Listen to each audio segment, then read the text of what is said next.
Good afternoon. Market വ്യൂവിലേക്ക് സ്വാഗതം. ആദ്യം headlines. അനിശ്ചിതത്വങ്ങൾക്കിടെ നേട്ടമുണ്ടാക്കിയ വിപണികൾ. സെൻസെക്സ് 550 പോയിന്റ് കൂടി. റിലയൻസിന് 3% നേട്ടം. ഓട്ടോ, എനർജി ഓഹരികൾക്കും ലാഭം. മാരുതി സുസുക്കിയുടെ വിപണി മൂല്യം 4 ലക്ഷം കോടി കടന്നു. ഓഹരി വിലയിൽ 4% വർധന. ചൈനീസ് സമ്പദ് വ്യവസ്ഥ സ്ഥിരത കൈവരിക്കുന്നുവെന്ന റിപ്പോർട്ട്. വ്യാവസായിക ലാഭത്തിൽ 10% വർധന. റിയൽ എസ്റ്റേറ്റ് മേഖലയിലെ മാന്ദ്യവും ചൈനീസ് സമ്പദ് വ്യവസ്ഥയെ ബാധിച്ചില്ലെന്ന് national bureau of statistics. Amazon മഴക്കാടുകൾക്കായി $1.1 ബില്യൺ നിക്ഷേപം പ്രഖ്യാപിച്ച് ഫ്രഞ്ച്, ബ്രസീലിയൻ പ്രസിഡന്റുമാർ. മഴക്കാട് സംരക്ഷണത്തിനായി അടുത്ത 4 വർഷം പണം വിനിയോഗിക്കും. പ്രഖ്യാപനം ആമസോൺ നഗരമായ ബെലമിലെ ഇമ്മാനുവൽ മക്രോണിന്റെ ത്രിദിന സന്ദർശനത്തിനിടെ. മഴക്കാടുകളുടെ സംരക്ഷണം ശക്തമാക്കാനുള്ള ആഗോള ശ്രമത്തിന്റെ ഭാഗമാണ് മക്രോണിന്റെ സന്ദർശനമെന്ന് Brazilian president Luiz Inacio Lula.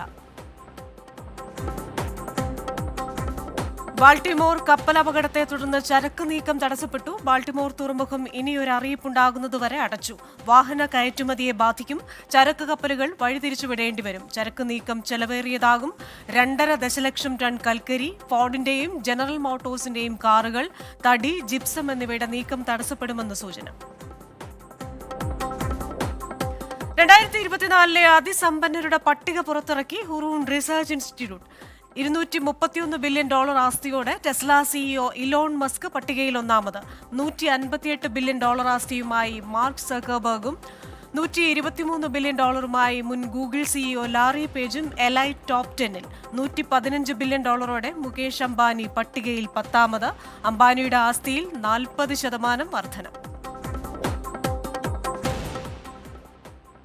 വിപണികൾ ഇന്ന് വ്യാപാര തുടക്കത്തിൽ തന്നെ നേട്ടത്തിലായിരുന്നു. ഇന്ന് നഷ്ടം തുടരും എന്ന സൂചനകൾക്കിടെയാണ് ഇന്ന് വിപണി നേട്ടം കണ്ടത്. 550 പോയിന്റ് വരെ ബോംബെ ഓഹരി സൂചിക ഉയരുന്ന കാഴ്ചയും നമ്മൾ കണ്ടു. ഇനി ദേശീയ ഓഹരി വിപണിയിലെ ഇപ്പോഴത്തെ വ്യാപാരം നോക്കിയാൽ 171 പോയിന്റ് ഉയർന്ന് 22,175 എന്ന രീതിയിലാണ് ദേശീയ ഓഹരി വിപണിയിൽ വ്യാപാരം നടക്കുന്നത്.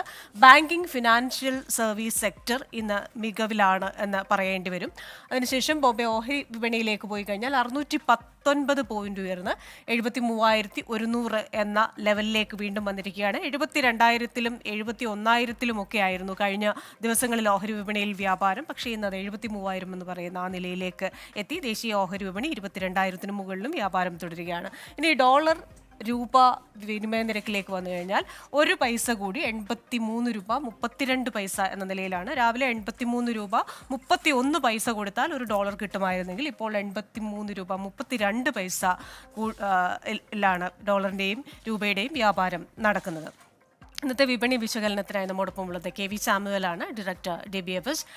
Good afternoon Shri K V Samuel. പലതരത്തിലുള്ള അനിശ്ചിതത്വം വിപണിയിലുണ്ട്. എങ്കിൽ പോലും ഇന്ന് വിപണി നല്ല രീതിയിലാണ് മുന്നോട്ട് പോകുന്നത്. സാമ്പത്തിക വർഷം അവസാനിക്കാൻ ഇനി 1-2 ദിവസം മാത്രം ശേഷിക്കുമ്പോൾ, അതായത് വിപണി ദിനങ്ങൾ മാത്രം ശേഷിക്കുമ്പോൾ എങ്ങോട്ടാണ് വിപണിയുടെ പോക്ക്? Hi, good afternoon. ഇന്ന് എഫ് എക്സ്പയറി ആണ് ഇന്ന് ഷോർട്ട് കവറിങ് അതുമൂലം ഉണ്ടായിട്ടുള്ളതാണ് മാർക്കറ്റിൽ ഏറ്റവും എടുത്തു പറയേണ്ടത്. സൂചിപ്പിച്ചതുപോലെ സെൻസെക്സ് 500-ലധികം പോയിന്റ് ഉയർന്നാണ് ഇപ്പോൾ ട്രേഡ് നടത്തുന്നത്. ഇന്ന് ഏറ്റവും പ്രധാനപ്പെട്ട ന്യൂസ് വന്ന് ഗോൾഡ്മാൻ സാക്സ് റിലയൻസ് ഇൻഡസ്ട്രീസിൻ്റെ ഷെയർ ബൈ റെക്കമെൻഡേഷൻ കൊടുത്തിട്ട് ഏകദേശം 54% വരെ ലോങ് ടേമിൽ ഉയരാൻ സാധ്യതയുണ്ടെന്നൊരു റെക്കമെൻഡേഷൻ അവർ വന്നത്. റിലയൻസിൽ സബ്സ്റ്റാൻഷ്യലായിട്ടുള്ള റാലി ഇന്ന് ഏകദേശം 4%-ഓളം റിലയൻസ് ഷെയർ റാലി ചെയ്തു. മറ്റ് കാര്യമായ മൂവ്മെൻറ്റ് വന്ന ഷെയറുകൾ Wockhardt pharma, Adani powers, L&T construction മുതലായാണ്. ടോപ്പ് ഗെയിനേഴ്സിൽ റിലയൻസ് 3.54% ഉയർന്ന് 2,985-ലും, മാരുതി 3.04% ഉയർന്ന് 12,624-ലും, ബജാജ് ഓട്ടോ 3% ഉയർന്ന് 9,233-ലാണ് ട്രേഡ് നടക്കുന്നത്. ഇടിവ് ഉണ്ടായ ഓഹരികൾ അപ്പോളോ ഹോസ്പിറ്റൽ 1.15% ഇടിഞ്ഞ് 6,280-ലും, നെസ്ലെ 1% ഇടിഞ്ഞ് 2,560-ലും, ഹീറോ മോട്ടോകോപ്പ് 0.94% ഇടിഞ്ഞ് 4,627-ലുമാണ് ഇപ്പോൾ ട്രേഡ് നടക്കുന്നത്. ഇന്ന് മാർക്കറ്റ് ഈ പോസിറ്റീവ് ട്രെൻഡിൽ തന്നെ ക്ലോസ് ചെയ്യാൻ സാധ്യതയുണ്ട്. നമുക്ക് വൈകിട്ട് അപ്ഡേറ്റ് ചെയ്യാൻ ബാക്കി. ശരി, മാർക്കറ്റ് ഇന്ന് ഒരു പോസിറ്റീവ് ട്രെൻഡിലാണ്, ക്ലോസിംഗും ഒരു പോസിറ്റീവ് ട്രെൻഡിലായിരിക്കുമെന്നാണ് ശ്രീ KV സാമുവൽ പറയുന്നത്. Thank you Shri KV Samuel. Market view പൂർണ്ണമാകും.